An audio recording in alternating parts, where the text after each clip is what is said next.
Bear with me.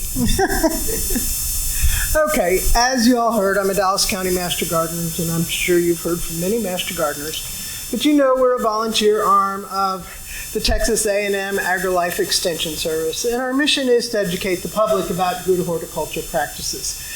And although I hope you, number one, learn from this talk, and number two, enjoy it, I hope you also take away some good horticultural practices.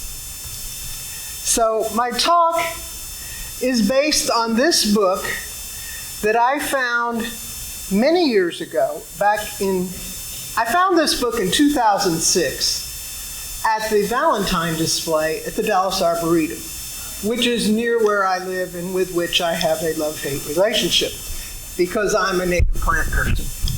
They never heard of the term native, but they're a beautiful place, and I will go see the pumpkins. Note that the book is written by Angela Overy.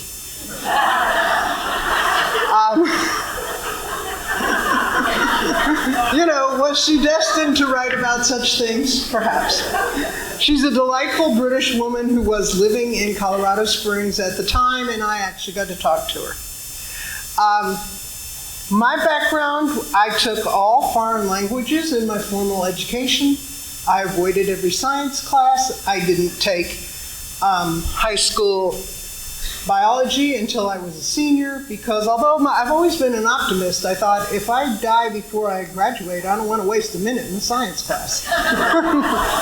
So this book was a revolution to me. And it started the second phase of my life. I didn't realize it would, but I'm now known as the Sex and the Garden Lady. And most of the time that's fine, but in a crowd, when somebody yells it out, it does get some attention that needs to be explained. So to make clear what I'm going to talk about, it's not this. Although this happens often enough that strangers have shown me their pictures of this. So keep your eyes open and you can see it too. I'm not going to talk about this, but I do have a talk about that.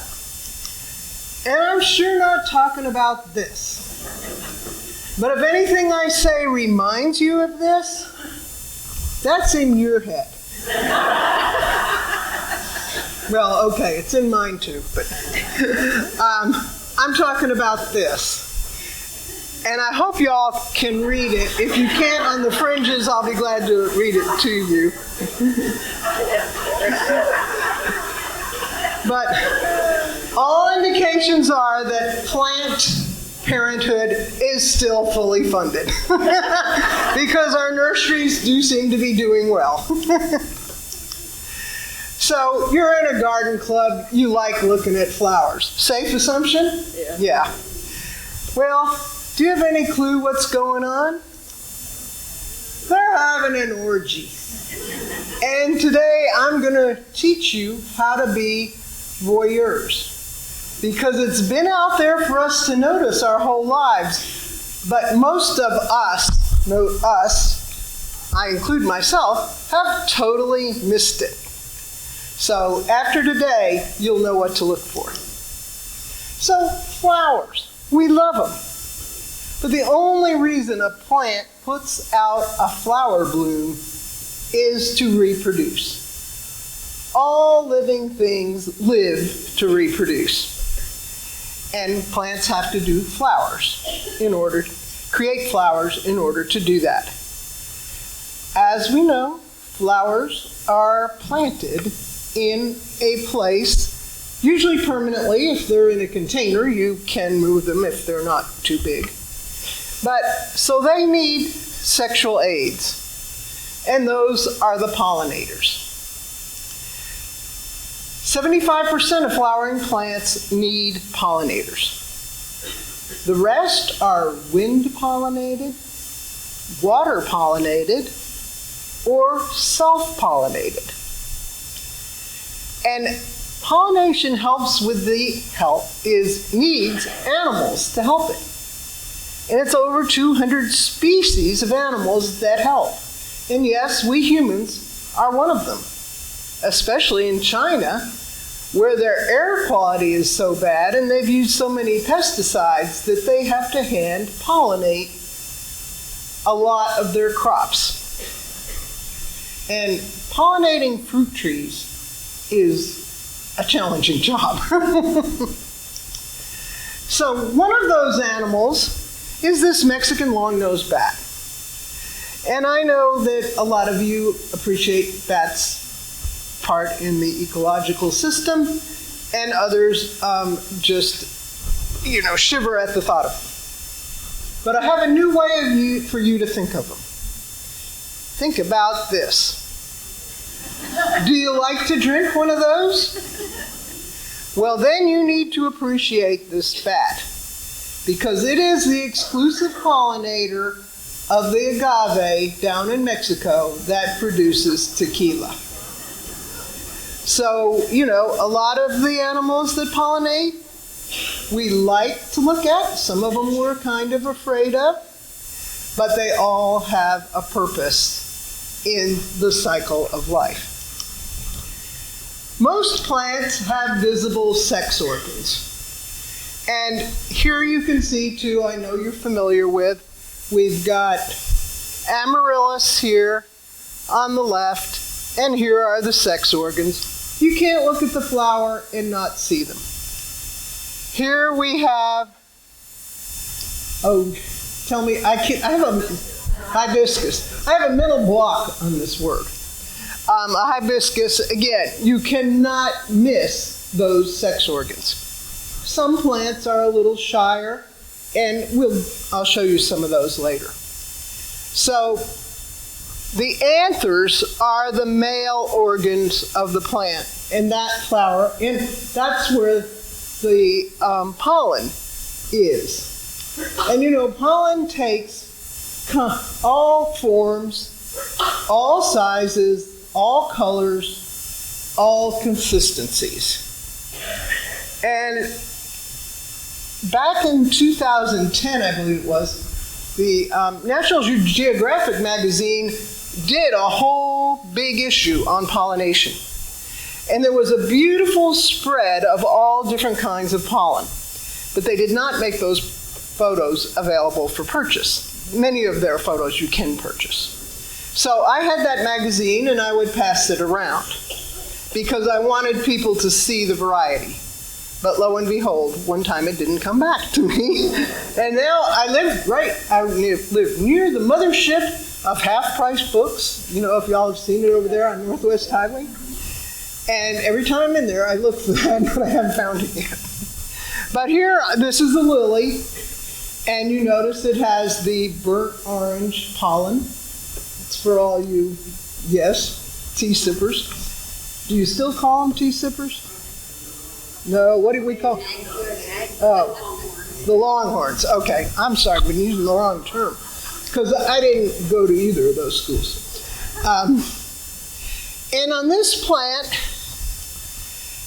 the pollen will only be released when the anther is kind of horizontal. When it's still vertical and hugging the filament here, the pollen isn't ready to be released. But you can see here, perhaps if you're in the front, there are little grains of pollen right here that came off of this anther. So, here we have a plant. Anybody know what this is? St. John's wort, very good. Beautiful plant, lovely blooms. It has some medicinal strengths. But if you're allergic to it, allergic to pollen, you don't want to be near this plant. Because all these little yellow dots are anthers. It produces so much pollen. That's the one female organ. All these male organs. So it produces an awful lot of pollen that can come out and get those who are allergic. And I learned all about this in this book, Safe Sex in the Garden. So, back in 2007 or 6, when I had my one copy of my Sex in the Garden book, and I sent that off to be autographed. And then I wanted a working copy. So I went out on Amazon and bought it. And the next time I signed on to Amazon, back when they were mainly in the book business. You remember in those days? And this book pops up. Well, you notice, I saw safe sex first, and I'm thinking like, oh my God, who hijacked my Amazon account? Well, And then when I saw In the Garden, I'm like, oh my God, I got to have this book. So that's where I learned a lot about allergies. So if you have a pollen allergy, you might want to check out this book, because it explains everything and lists what varieties of plants you should avoid and which ones are safe. So the ovary and the stigma are the female organs. And the stigma is up here at the top, and that's what's going to receive the pollen. And the stigma has all kinds of tricks to attract pollen. It can emit a substance that's kind of sticky, so any pollen that gets on it would stay. On some plants, it just keeps growing out further and further until it gets some pollen on it. It can release an aroma to attract the pollinators. So there's a lot going on that little tiny microscopic part of the plant. And it is smart enough to detect pollen from its own species, because you can't cross-pollinate from different species of plants. So a lily can't pollinate a tulip. And not only can it tell if it's the right species, it can determine if it is from the same plant or from a separate plant. And it gives priority to the pollen from a different plant, because it would like the strength of that, so it's not self-pollinating. If the stigma never gets lucky enough to be pollinated, the plant can self-pollinate as a last resort. Some plants, like grasses, are made to self-pollinate. And grasses, I'm not talking about the tall decorative grasses, I'm talking about the shorter grasses. Think what you have in your lawn. They have pretty insignificant flowers, but they do have tiny flowers, and that's how they do self-pollinate. So mating takes place, it's kind of synonymous. Mating and pollination are synonymous. So it takes place when the pollen has penetrated the stigma and it has started to germinate. At that point, the flower has succeeded. So the plant doesn't need it anymore, and it wilts. And as gardeners, I'm sure you've heard, if you pinch off the wilted flowers, the plant will produce more blooms. And this is exactly why. If you pinch off that wilted flower, you have eliminated that plant's opportunity to reproduce. So it needs to put out more flowers. So there's a scientific reason why deadheading works. And I'm a big believer in deadheading. And I have to admit, I have lots of Turk's cap in my yard, and there's one right by the walkway. I have a detached garage in my mid-century home.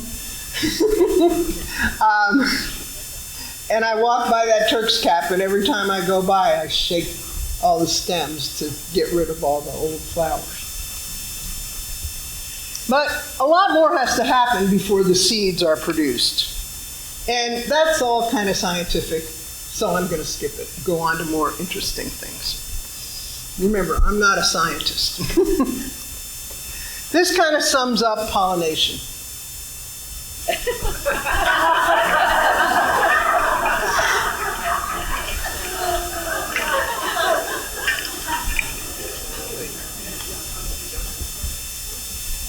So, sexual orientation. Remember, I started giving this talk in 2007. At that point, we didn't talk a lot about sexual orientation. much, it wasn't a constant topic of conversation like it has become. So I used to say that plants had more options than people. I'm no longer sure about that. But it's called a perfect flower if it has both male and female organs. And this is a tulip, and it has the anthers and the stigma, so it is a perfect flower. And most flowers are perfect flowers, but not all. Some plants have male and female flowers that are separate. And, here on the squash, it's the male. And there's the anther. This is the female. And look at that big ovary. And there's the big stigma. Primroses. Are y'all familiar with those? They used to fill our grocery stores and our nurseries right after they put all the poinsettias on sale. But I don't notice them so much in that time frame now. But the reason they're called primroses is that they hide their sex organs. And a primrose is probably about the size of a nickel. So these are very much enlarged. And they have male and female plants. This is the male plant, and each one of these is an anther. This is the female, and this is the stigma. So when I started giving this talk, I like to take two of these plants with me. And if it was a small group, I'd pass it around with a magnifying glass so people could see the difference. So I'm going to all these stores, and I'm looking to find one of each gender. And I didn't, like I'd go to Kroger, and they would have all females. Tom Thumb would have all males. Home Depot's got all males. Lowe's has all females. And I went to Callaway's, and they had both genders. So I'm ecstatic, and I buy one of each. And when I'm checking out in January, when I'm the only person in the store, so I felt like I could chat up the cashier without inconveniencing anybody. So I said, do you know about these plants? These are primrose, and they come in male and female plants. And I explained it to her. And I had a friend, a Master Gardener friend, who was a manager in that store, but she was not working that day. So a couple days later, I get a call from Cindy. She says, I know you'll want to hear about this. Somebody came in the store and told the cashier about the primroses. And I said, yeah, I was that lady. So my friends are always looking out for sex in the garden stuff for me. Here we have zinnias, another flower we're all familiar with. And as a photographer, I like them when they look like this. I like the symmetry of it, the neatness. But I didn't know what was going on. So it turns out all these are anthers. And I think this isn't quite in focus, so I'm going to play.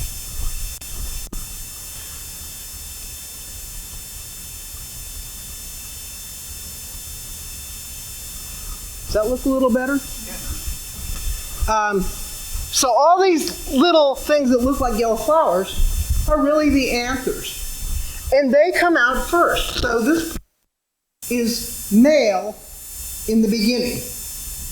And here we have the bee, which is the most common pollinator. And this flower, each anther is only going to release pollen. The vibration of the touch of the feet of the bee.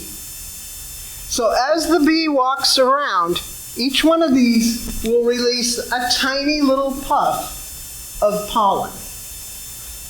And there's two reasons for that. Number one, it doesn't want to give all its pollen to the same pollinator. Because what if somebody kills it or something else happens? Then the plant's opportunity to reproduce would be destroyed. And it also never wants a pollinator to be satisfied. It always wants it to go on to another plant of the same kind, so it has an opportunity to drop that pollen on another flower.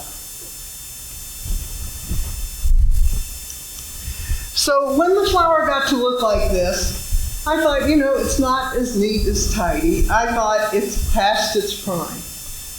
Well, now I have a new appreciation for it, because this is now a female flower. And these are the anthers. And so by the time the anthers, those are the stigmas. When the anthers are pretty much finished producing pollen, then the anthers appear. And that's so that the flower is less likely to be self-pollinated.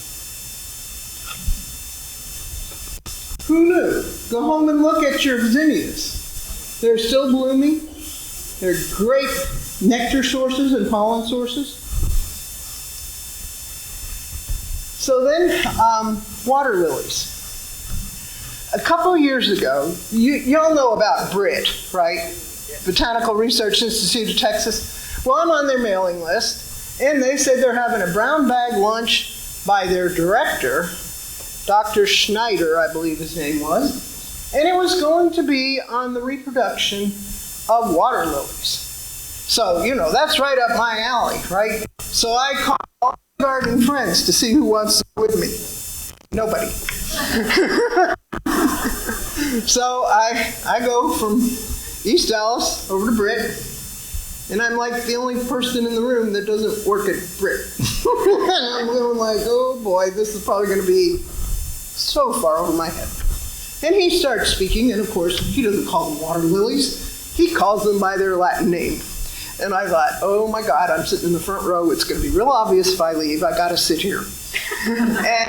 But I understood the whole thing. And I thought, wow, I didn't know I had all that in me to understand that. And it was so interesting. Water lilies only bloom for a day at a time. And the first day, they bloom as females. And they look like this. Then overnight, they kind of metamorphosize like insects do, and they come out like this the next day. They're male. But there's water lilies all around the world, except in deserts in the Arctic. And there's many different pollinators. In many places, the beetle, a kind of beetle, is the prime pollinator. And this pollen is so beneficial to them to feed to their young that the beetles are willing to go into the flower when it's a female, be closed up overnight, risking suicide, to be there in the morning to get to the pollen first. And it just keeps reminding me that plants have a job and they know what to do to get that job done, and that is to reproduce. They know how to lure the pollinators. They kind of control them. And then there's this one, which is a Victorian water lily. And about 12 or 13 years ago, before the Dallas Arboretum had the Dale Chihuly exhibit, which changed the course of life in Dallas and at the Arboretum. One year, their big attraction in the summer were these water lilies. And they were big, about 12 inches in diameter. And they're from the Amazon. Well, it turns out that most of their pollination happens overnight. And in order to attract pollinators, this plant releases a scent, and it increases the ambient temperature by 10 degrees Fahrenheit in order for the aroma to permeate the air and be more noticeable, to attract the pollinators. So I'm thinking, okay, this is down in the Amazon, which I consider to be a warm area to begin with. Probably humid because it's down there basically in the rainforest. I'm thinking, my God, and this thing makes it 10 degrees hotter? I'm glad I'm not right by it. But, you know, think about what this plant does in order to reproduce and the capabilities that it has. So composite flowers, you know, we all grow composite flowers. They're everywhere. They're all our seeds, asters, just so many of the popular flowers that are easy to grow. And this is a Gerber daisy that I had in a pot that was, you know, the pot came to about knee level, and so the flower was up above that. And it was right at the walk-through door to my garage. So I would see it every day when I was coming in and out of the garage. And this was the view I had, and I always enjoyed it. You know, the Gerbers come in different colors, so there's always a different color blooming. And one day I thought, you know, I'm going to see what's really going on. So I took a close-up and discovered a lot. And I also read a lot. But it turns out each one of these little things is a separate flower. On composite flowers, there's two kinds of flowers. These are called ray flowers. And in many cases, those are sterile. Their job is to make these disc flowers more noticeable to pollinators. So this plant, I have not counted the number of little flowers here. I no longer have that power of concentration, and I don't have a grad student to do it for me. So, but suffice it to say, there's lots of them. And each one is its own little flower. And lo and behold, all these little black spots are little tiny ant-like creatures. I don't know that they're ants because I still couldn't see them well enough, that are size appropriate to pollinate each one of those tiny flowers. And you can see they bloom from the outside ones are the first ones to bloom, then in here, and these, you know, don't even have buds on them yet. So that's one reason composite flowers are so popular. They're very long blooming because it takes a long time for all those little bitty flowers to bloom. And you know, like on sunflowers, each one of those little flowers produces a seed. So they're very successful, they're very useful. You know, we eat sunflower seeds, they make sunflower oil, and our birds love sunflower seeds. And for a while, after I retired from my career, I worked part-time at a wild bird store. And it was a lot of fun because I like talking about birds, and frankly, I turned it into a butterfly store too. I mean, you can't sell butterflies, you don't need to buy food to feed them, but I would bring in my caterpillars, we'd see the chrysalis, we'd see the butterflies emerging, and it was a lot of fun. And back about 2007 or 2008, when they started using more of the ethanol in gas for the summer, there was a shortage of sunflower seeds for feeding the birds and for other purposes because the sunflower fields had been turned into cornfields to produce the ethanol.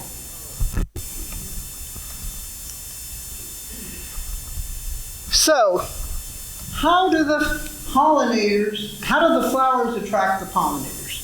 And frankly, this is not quite how it's done. But you can get the idea. It's amazing once you start looking for stuff, how these things just appear before you. And this Argyle sweater, at least once a year, probably twice a year, he has a cartoon that I end up using in one of my presentations, because he does a lot of butterfly stuff too. So, all the flowers in the garden, and they're all saying, notice me, come to me, come to me. How do you think they do that?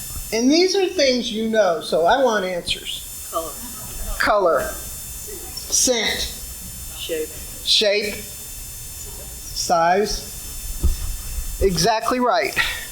We're going to talk about color, scent, and shape. So, advertising with color. You know that different animals see different ranges of the color spectrum. We tend to think we're the top of everything, but we're not. And we don't see ultraviolet unless we have a black light. And looking at this audience that's a lot in my age group, you remember the 70s? Maybe. Maybe you don't. For more and more reasons these days. But you remember the black light era. So it's hard to apply a black light to a plant in the daylight. So we can't see the ultraviolet colors. But here's the colors that some of the common pollinators see. Bees. And they see blue, yellow, purple, and ultraviolet. That doesn't mean they won't come to other colors. It means these are the colors that are going to attract them. Once they're in the garden, then they'll go to lots of different colored flowers. Hummingbirds.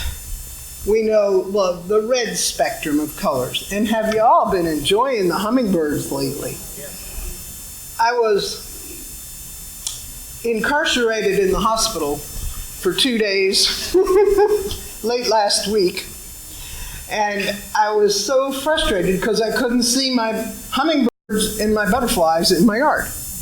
And since I came home, I'm kind of, when I'm not sleeping to make up for all the lost sleep in the hospital, sitting at my kitchen table, and yesterday every time I looked up I saw hummingbirds, and I saw multiple hummingbirds, and it was just, we've got to enjoy them now because this is the peak, and they're flying south in another few weeks if we get any favorable northern winds, favorable for the hummingbirds, but God, wouldn't we welcome some?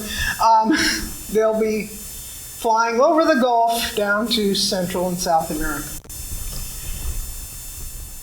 So how many of you have hummingbird feeders? Yeah, lots of you. How many of them have red on them? Just about everybody. How many of them have yellow around the ports where the birds... Do you think that's a good idea? No, not really. Because the yellow attracts the bees, and we do not want bees at our hummingbird feeder.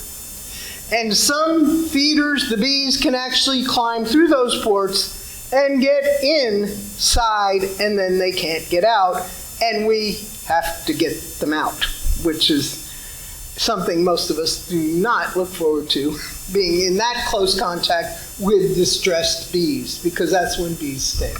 So when I worked at the bird store, and we carried the replacement little yellow flowers and little yellow grids, if the owner wasn't standing next to me when people came in to buy them, and they were a big $3 item, it's not gonna break the bottom line, I would say, don't replace them. You're fine without them.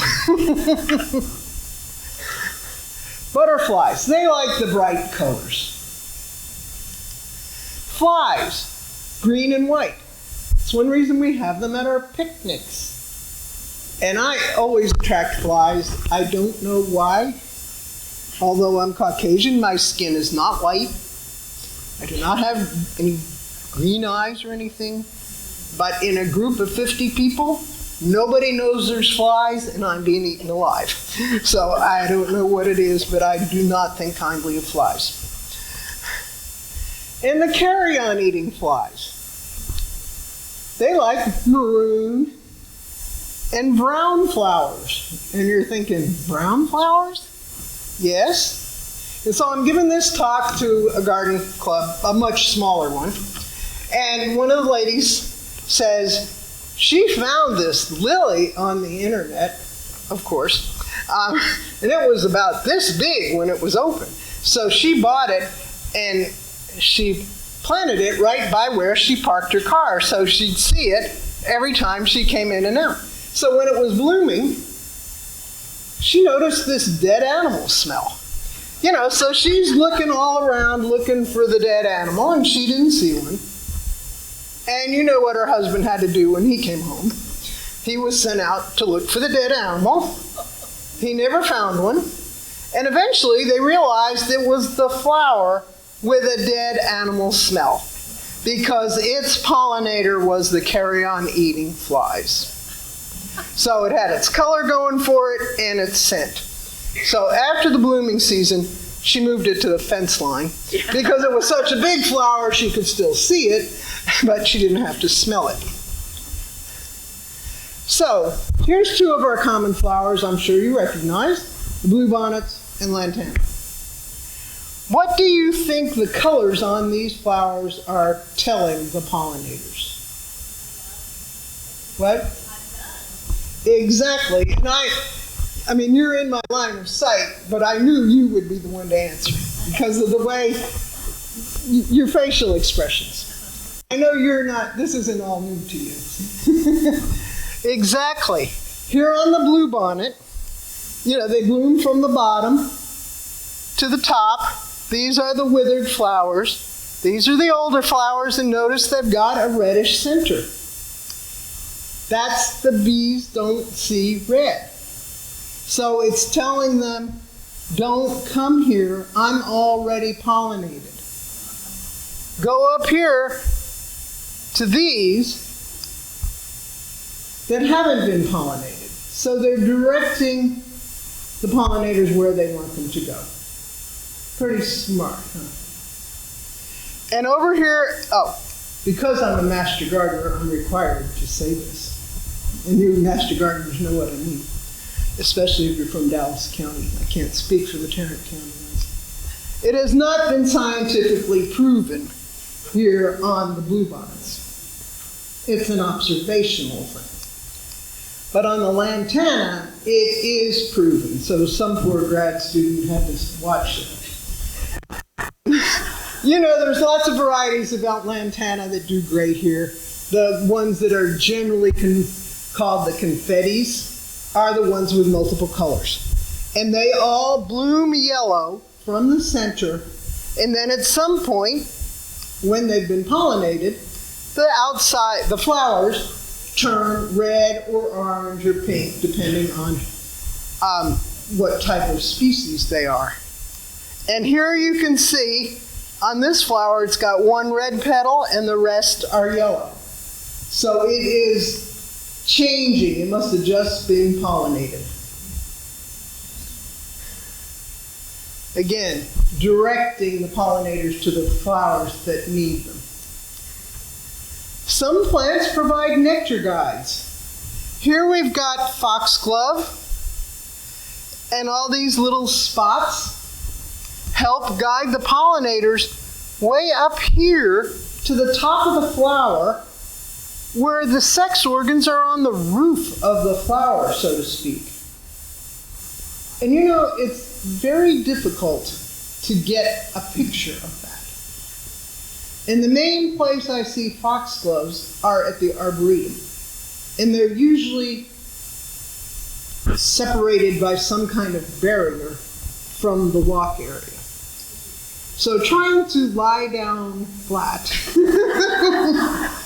and aim my camera up into an individual flower, I have found very challenging. And I've given up on it.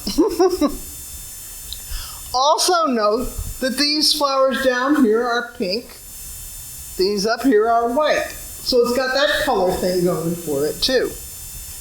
And over here we've got a pansy. And my talk is very popular for Valentine's Day. So that's when the pansies are out. And lots of pansies have these little grooves here that we see as black lines. You know, pansies are growing right on the ground. Their sex organs are way down in here. You've got to get down with your magnifying glass or your camera and get way in there to see those sex organs. This is why sometimes I find nurseries very good places to take photos and pictures, because the flowers are on a table. You don't have to get down on the ground. So these lines are actually grooves. So when an ant-like thing comes onto this plant, it's likely to fall into one of those grooves that's going to lead it right down here to the yellow promised land. It's sort of like today when I came from East Dallas on the Texpress lane. Probably cost me $10, but I passed a lot of cars on LBJ. So think of these as the express lanes. Shapes. One of the most common shapes of flowers is bowl-shaped, like these. And that works great. It's easy in and out for the pollinators. They can see everything's readily available. But if it rains, you remember rain. You know, we had a lot of it back in the spring. They keep tempting us. We're going to have some big downpour in downtown Dallas today. I'm 5 miles away, not a drop. But if it rains, everything can get diluted. So some plants have built-in protection. And over here we've got a fuchsia, which you all have figured out, like I have. They don't grow here. If you're going to buy them, think of them as a cut flower. That's what I started doing, because I love these, and I would buy a hanging basket every spring, and then I'd be disappointed because they didn't bloom again. Now I think of them as a cut flower. Just think of it, I'm buying a bouquet, enjoy it while it's there, and then be done with it. But, you know, this flower is about 1.5 inches in size. Here's the sex organs down here, protected by 2 levels of umbrella. When I took this picture, I didn't even know about this gal up here cheating. She drilled a hole in the nectary and is sucking out the nectar, being no help to this plant. She's a line cutter.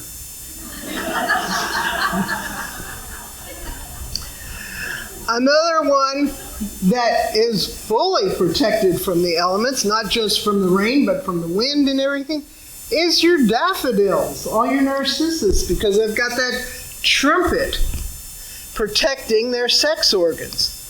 And you know, a lot of our native bees are solo bees. And a lot of them don't live at the time of the year when the daffodils are blooming. But a few of them are out. Only of the bees, only the honeybees and the bumblebees live in a colony. The rest all live alone. So they have no home to go back to. So they're looking for protected places to spend the night. And a lot of times it'll be in these trumpets. I'm not an early morning person, so I have never observed that. I have friends that are early morning risers that evidently don't know how to use their phone camera. Because they will call me later and tell me they saw it. But not a single one of them has provided the picture that I would love to have. Landing platforms. You know, pollinators aren't different than the rest of us. They want easy in and out. They want quick food. So, you know, very easy access. Over here, easy access. They especially like inflorescences, where they can land once and walk from one flower to another. This is a butterfly weed, and Asclepias tuberosa. I watched this plant for 45 minutes. This bee never left this plant. It was collecting pollen the whole time. Look at, this is a leaf cutter bee probably, and all the pollen is put on the underside of its abdomen, so you can see it all there. And you can see little specks of it there. But I counted 14 different species of insect on this plant in that 45 minutes. Milkweeds feed more plants than any other flower I have observed. You know, they're also the host plant for the monarchs. And we know the natives are extremely hard to grow in your gardens. And the tropicals are very easy to grow, but there's some controversy with them. Currently, the thought is they are not harmful in this area. And I find I see all kinds of pollinators on my tropical milkweed. I see hummingbirds, I see butterflies, I see bees, bumblebees, everything. So I think of them as a nectar source more than as a host plant. This was at the Arboretum on a weird day. I was there with my friend, and she went to the restroom, and I didn't. You know how we always go together. I don't know why I didn't go, but I was killing time while she waited in line. And I know that I was next to this plant, so I started watching it. Doesn't have an easy landing platform. It's like landing on a porcupine. It took this bee 5 minutes to work her way down. See her down here now?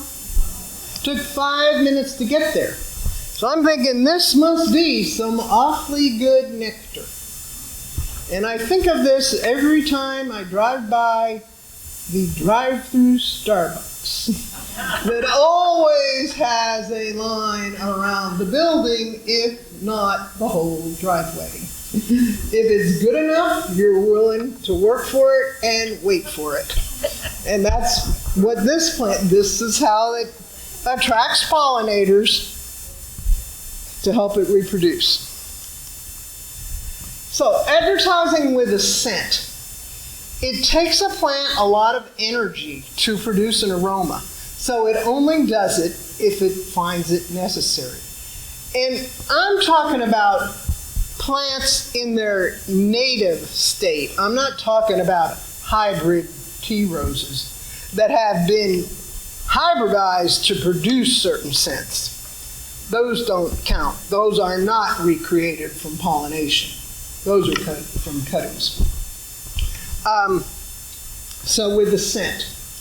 And some of the most fragrant flowers are the night bloomers. Because unless it's a full moon, they've lost the visual attraction. So lots of times when you go out in your moonlit garden, you smell a lot of aroma. So the flowers are satisfied when they've gotten the pollinators to crawl all around their sex organs, picking up pollen from one flower, depositing it on another. So what's in it for the pollinators? Because they don't even know they're doing this for the plant. They're selfish and they're wanting food for themselves and their babies. Well, one thing is nectar. And you know, honeybees drink nectar for their own energy. Then they store most of it in a nectar stomach. And when they get back to the hive, where they have staff, think Lady Mary on Downton Abbey can't even button her own dress because she's got staff to do it. They regurgitate the nectar and other bees take it to the honeycomb. So this is a passion vine. How many grow passion vines? Not very many. Y'all are missing a lot. These are great plants One reason people don't like to grow them is because they spread. The ones that spread aggressively are the non-natives. If you get a native, which is the maypop, the incarnata, those don't spread aggressively.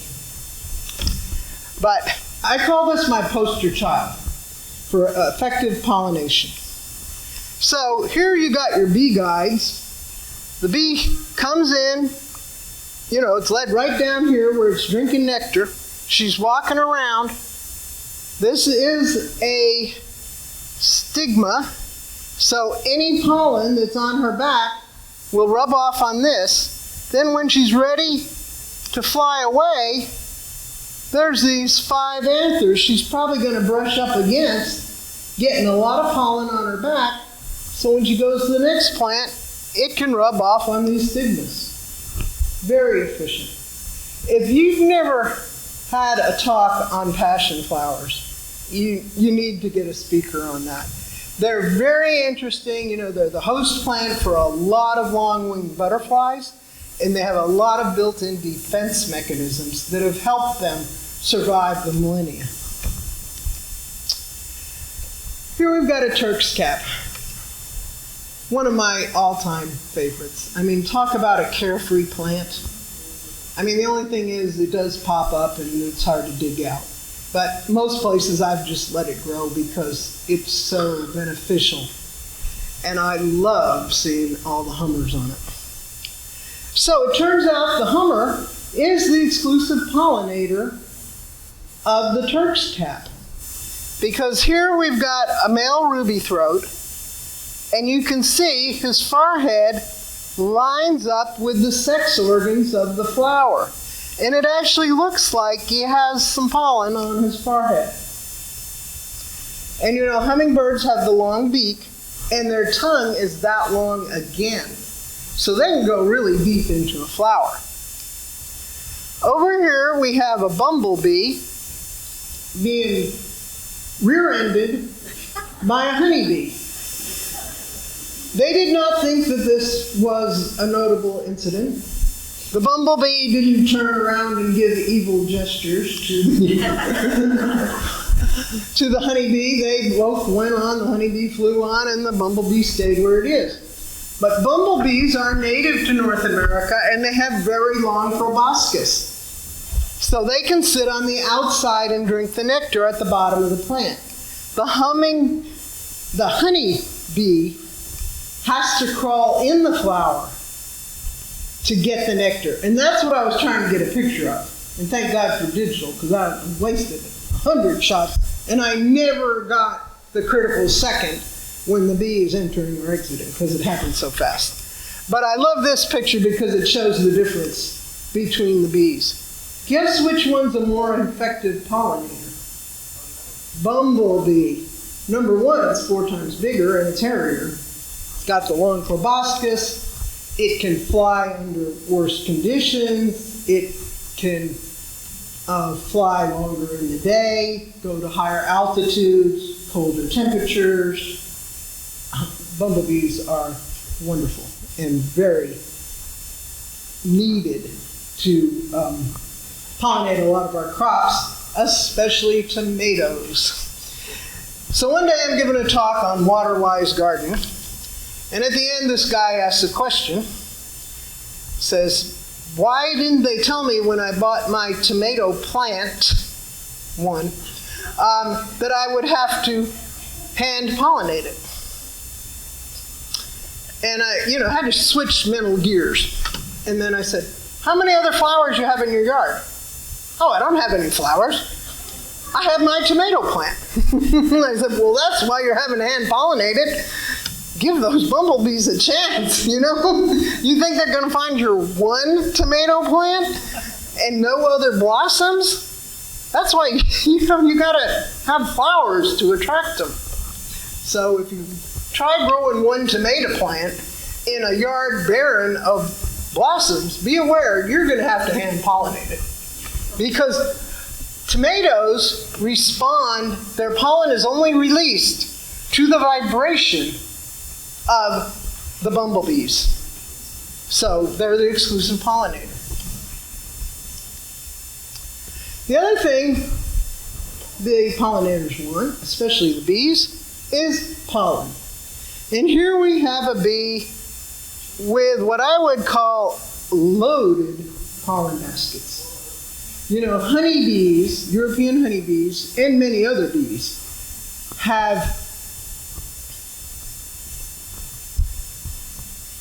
packets, for a better word, on their hind legs. And depending on what kind of pollen they gather, if they gather real dusty type pollen, they'll have lots of hairs to hold it in a basket. If they collect sticky pollen, they don't need that. And it looks like this girl has sticky pollen because we don't see any hairs. So a bee has to be very careful about how much she packs in her baskets because she could get so much she can't fly.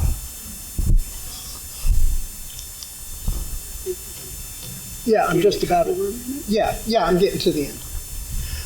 Some plants offer pollen only, no nectar.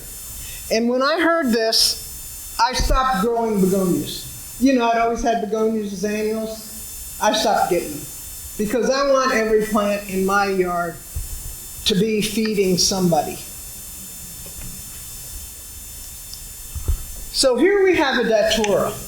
Y'all familiar with daturas? Yeah. You know, they bloom at night. So I was over at a friend's who had datura. I didn't have any, and he asked me, had I ever seen it open? And I said, no. You know, so he says, it's real interesting. You can see it click open. So that's what I'm there to watch. And we see this bee. He had lots of datura, but that night only one flower was going to open. So the bees keep coming by.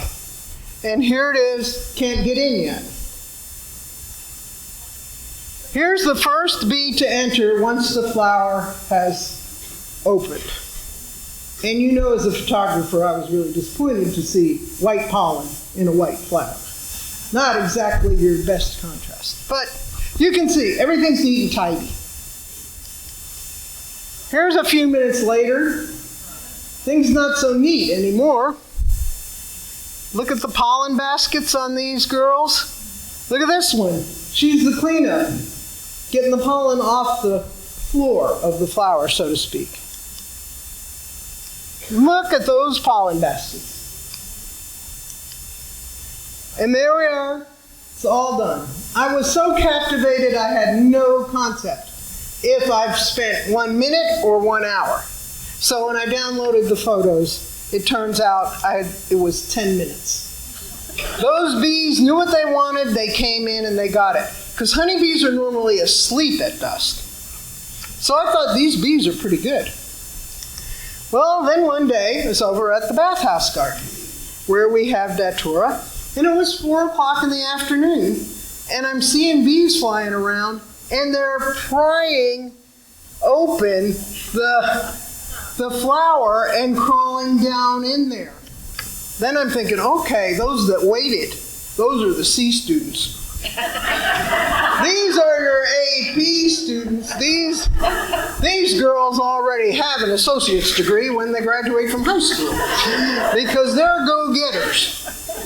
And when I looked around, every flower had at least one black blob down at the bottom. And if when they opened it and they saw another bee, they flew off and went to a different flower. So, you know, really efficient.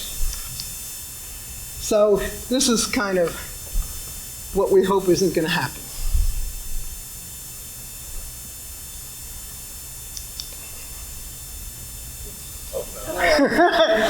Let's hope we don't have to resort to using drone pollinators. We need to save our pollinators. So how can we help? Avoid pesticides. Use them only when necessary and use them according to directions. Replace some of your lawn and your exotic plants with natives and clusters of old varieties. Those are the ones that are going to feed the pollinators. And have a lot of flowering plants. I know in my neighborhood, drive down my street, most people have hedges They have trees and they have grass. Not a single thing for a pollinator. As useful as concrete, which God knows we have plenty of. And tell other people what's really going on. You can create a bee lawn. You don't have to listen to those Scott's commercials that tell you you need to be putting all this pre-emergence on. These little purple things are henbit. Great for the cool weather pollinators. It's going to die out. It's a cool weather plant. It's not going to when you mow your lawn, you're going to cut it off. Let it grow a little. Dandelions. Treasured plants in Europe, imported with the first colonists that brought honeybees because it's a cool weather food source for the bees and for the humans. I swear, if there was a group of dandelion growers, they could knock kale off the top of the must-eat greens list. So, show your family and friends how to be voyeurs. When you leave here today, look at flowers with new eyes. So I hope you learned something that will stick with you. I know at our age, maybe not,